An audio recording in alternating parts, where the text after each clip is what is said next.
அவனும் நானும் அத்தியாயம் 12. அவளின் நினைவுகள் பின்னோக்கி செல்வதை உணர்ந்து கொண்டவன் அவளது உணர்வுகளுக்கு மதிப்பளித்து அதற்கு மேல் எதுவும் பேசாது அவளிடமிருந்து விடை பெற்று கொண்டான். சரி, அப்படி ஒரு சம்பவம் நடக்கும்போது நடக்கட்டும். இப்போ நீ போய் கொஞ்ச நேரமாச்சு தூங்கு, சரியா? அவளது மனமும் அப்போது தனிமையை வேண்டிக் கொண்டதால் அவளும் மறுபேச்சின்றியே உறங்குவதற்காய் அறையினுள் நுழைந்து கொண்டாள். ஆனால் கட்டிலில் வந்து விழுந்தவளுக்கு நிகழ்காலம் மெதுமெதுவாய் கண்களை விட்டு அகல அவளின் கடந்த காலம் அவளின் கண்முன்னே விரிந்தது. அன்றோடு அக்கல்லூரிக்கும் அவளுக்குமான பந்தம் ஆரம்பித்து முழுதாக 30 நாட்கள் கழிந்திருந்தன. ஆரம்பத்தில் சௌமியோடு மட்டுமாகவே ஒட்டி கொண்டு திரிந்தவள் அதன்பின் மெதுமெதுவாய் அனைவரோடும் ஐக்கியமாகி கொண்டாள். ரேக்கிங் அனைத்தும் முந்தைய நாளோடே முடிந்திருந்ததால் அன்று அவளிற்கு மிகவும் பிடித்தமான நீல நிற சுடிதாரில் வந்திருந்தாள். சுமார் 1 மாதத்திற்கு பின்னர் அவளிற்கு மிகவுமே பிடித்தமான உடையினை அணிந்து கொண்டதால் அன்று வழக்கத்தை விடவுமே கொஞ்சம் சந்தோஷமாக இருந்தாள் என்றுதான் சொல்ல வேண்டும். ஆனால் அவளின் அந்த ஆனந்தம்தான் நீண்ட நேரத்திற்கு நிலைத்திருக்கவில்லை. கடந்த 2 நாட்களாய் மழையின் தாக்கம் அதிகமாக இருந்ததால் கல்லூரியின் சாலைகளில் ஆங்காங்கே மழை நீரும் தேங்கியே காணப்பட்டது. அவள் என்னதான் அதிலிருந்து கவனமாய் ஒதுங்கியே வந்தாலும் கடவுள் அவளிற்கு அன்று மழை நீரால் அபிஷேகம் செய்வதென்று முடிவெடுத்து விட்டார் போலும். அவளை கடந்து சென்ற வேகமான பைக் அவள் மீது மொத்தமாய் மழைநீரோடு இணைத்து சேற்றையும் வாரி இறைக்க அவளின் நீல நிற சுடிதார் ஒரு வினாடிக்குள்ளாகவே உருமாறி போனது. ஆனால் சில விஷயங்கள் நடப்பதற்கு பின்னால் ஏதாவது ஒரு காரணம் இருக்கும் என்பது போல் அவளிற்கும் அவனுக்குமான முதல் சந்திப்பு நிகழ்வதற்கும் அதுவே காரணமாகவும் அமைந்தது.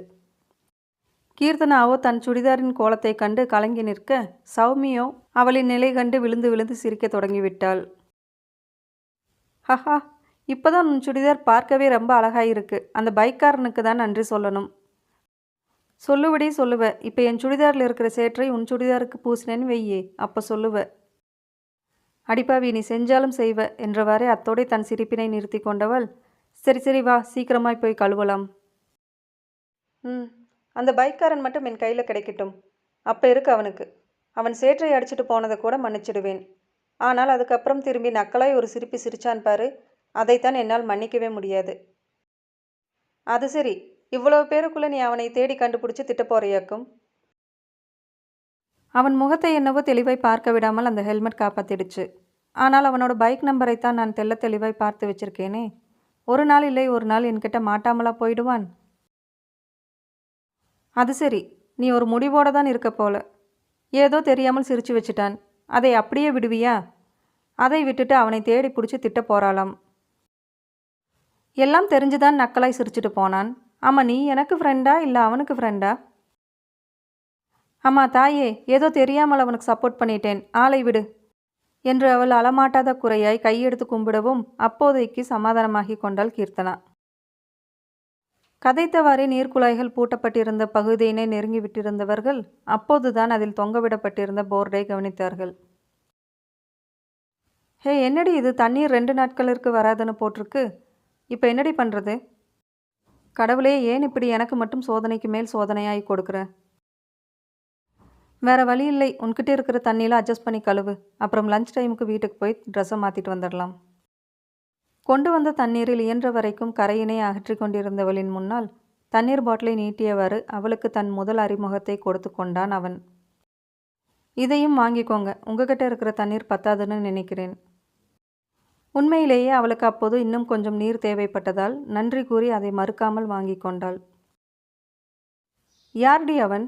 எனக்குன்னு தெரியும், நானே அவனை இன்னைக்கு தான் பார்க்குறேன். யாராக இருந்தால் என்ன, பார்க்க ரொம்ப ஸ்மார்ட்டாக இருக்கான்ல.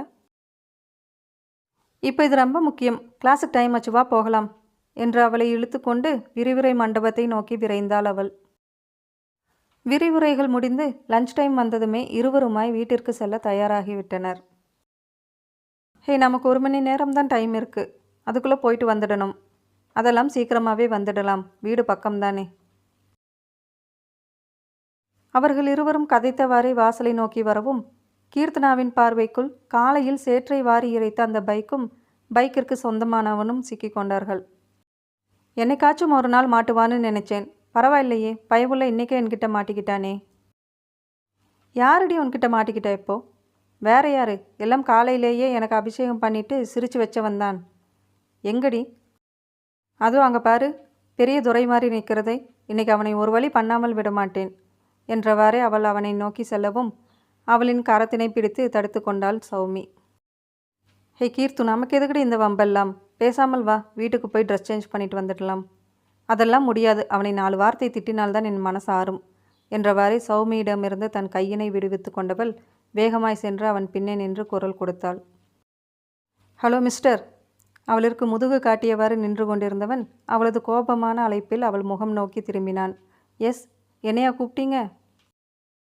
ஏன் நீங்கள் மட்டும்தானே இருக்கீங்க, இல்லைன்னா வேற யாரும் இருக்காங்களா உங்கள் பக்கத்தில் என்று அவள் நக்கலாய் கேட்டவாறே அவன் பின்னே யாரையோ தேடுவது போல் சைகை செய்யவும் அவளது செயலை கண்டு லேசாய் புன்னகைத்து கொண்டவன், சரிங்க சரி, என்னைத்தான் கூப்பிட்டீங்க, ஆனால் எதுக்கு இவ்வளோ கோபம்னு நான் தெரிஞ்சுக்கலாமா? நீங்கள் பண்ண வேலைக்கு கோபப்படாமல் வேற என்ன பண்ணுவாங்களாம்? அவள் எதை சொல்கிறாள் என்று அவனுக்கு ஒன்றுமே புரியவில்லை. நண்பனின் வேண்டுகோளிற்கிணங்க அவனது பைக்கிற்கு காவலாக நின்றவனிற்கு காலையில் நடந்த விஷயம் எதுவும் தெரிந்திருக்கவும் வாய்ப்பில்லைதானே. ஆனாலும் அவளோடு வார்த்தையாடுவது அவனுக்கு மிகவும் பிடித்திருந்ததால் அதை அப்படியே தொடர்ந்தான். அப்படி நான் என்னதாங்க பண்ணேன்? இப்படி நீங்கள் குழந்த மாதிரி முகத்தை வச்சுக்கிட்டு கேட்டால் நாங்கள் விட்டுடுவோமா? இது என்னங்க வம்பா போச்சு? சும்மா நின்றுக்கிட்டு இருந்தவனை பிடிச்சி காரணமே இல்லாமல் திட்டினால் நான் என்னதாங்க நினச்சிக்கிறது? ஆமாம், எங்களுக்கு வேறு வேலை இல்லை பாருங்க, உங்களை சும்மா பிடிச்சி திட்டுறதுக்கு. காலையில் சேற்றை என் மேலே வாரி இறைச்சிட்டு நக்கலாய் சிரித்தது போதாதுன்னு இப்போ ஒன்றும் தெரியாத பச்சை குழந்தை மாதிரி பேசுகிறத பாரு. அவனுக்கு அப்போதுதான் அனைத்துமே புரிந்து போனது. அதை அவளிற்கு புரிய வைத்து விடும் நோக்கில் அவன் முயல அவளோ அவனை அதற்கு மேல் ஓர் வார்த்தை கூட பேச விடாது திட்டி தீர்த்து கொண்டாள். திட்டி அவளிற்கு மூச்சு வாங்கியதோ இல்லையோ, அதை கேட்டுக்கொண்டிருந்த அவனிற்கும் சௌமிக்கும் நன்றாகவே மூச்சு வாங்கியது.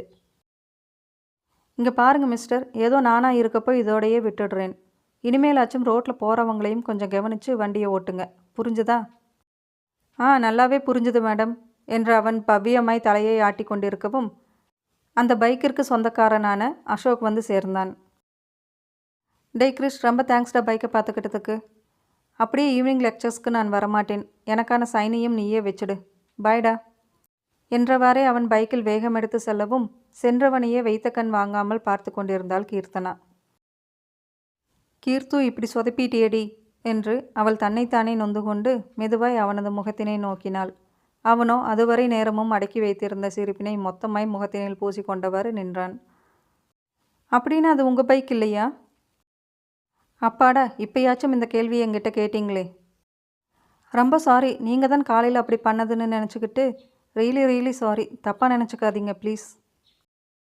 நீங்கள் மன்னிப்பு கேட்க வேண்டிய அவசியமே இல்லை, என் ஃப்ரெண்ட் பண்ணதும் தப்பு தான், அதுக்காக நான் உங்ககிட்ட மன்னிப்பு கேட்டுக்கிறேன். அப்புறம் அவனுக்கான திட்டு எல்லாத்தையும் தான் இப்போ நானே வாங்கிக்கிட்டேனே, இனி மறுபடியும் அவனை திட்டமாட்டீங்கல்ல? ஐயோ இல்லை, இனி நான் யாரையுமே திட்டமாட்டேங்க, ப்ராமிஸ். ஹஹா. நீங்கள் 2 பேரும் ஃபஸ்ட் இயரா? ஆமாம், நீங்கள்? நான் ஃபைனல் இயர், சிவில் இன்ஜினியரிங். நீங்கள் எந்த டிபார்ட்மெண்ட்? Computer engineering. அப்புறம் என்னோடய பெயர் கிருஷ்ணன், இங்கே எல்லாருமே கிருஷ்ண கூப்பிடுவாங்க, நீங்களும் என்னை அப்படியே கூப்பிடலாம், சரியா? சரி. மோதலில் ஆரம்பித்த அவர்களது உறவு இறுதியில் நட்புக்கான தொடக்க புள்ளியாய் மாறிக்கொள்ள அம்மூவரும் ஒருவரிடத்தில் ஒருவருக்கான அறிமுகப்படுத்தலோடு விடை பெற்று கொண்டார்கள். ஏதோ புயலடிச்சு ஓய்ந்த மாதிரி இருக்குது, நீ அவரை திட்டின திட்டில் எனக்கே மூச்சு வாங்குச்சுன்னா பாரேன். ஆனாலும் அவர் ஏதோ நல்லவராக இருக்க போய் நீ தப்பிச்ச. இதுவே வேற ஒருத்தராக இருந்திருந்தால் நீ பேசின பேச்சுக்கு உன்னை உண்டு இல்லைன்னு பண்ணியிருப்பாங்க. உண்மைதான், என்னோட அப்பாவுக்கு அப்புறம் இப்படி ஒரு கூலான பர்சனை நான் இப்போ தாண்டி முதற் தடவையாய் பார்க்கிறேன். காலையில் ஒரு ஸ்மார்ட்டான பர்சனோட சந்திப்பு, இப்போ ஒரு கூலான பர்சனோட நட்பு என்று சௌமி சொல்லி கொண்டிருக்கவுமே அந்த ஸ்மார்ட்டான பர்சன் அவர்களுக்கு எதிராகவே தரிசனம் தந்தான். கதைத்து கொண்டே வந்ததில் சௌமி அவனை கவனிக்கவில்லை. ஆனால் கீர்த்தனாவின் கண்கள் அவனை கண்டுகொண்டன. அதேபோல் அவள் விழிகள் கண்டுகொண்டதை அவனது விழிகளும் கள்ளமாய் கண்டுகொண்டன.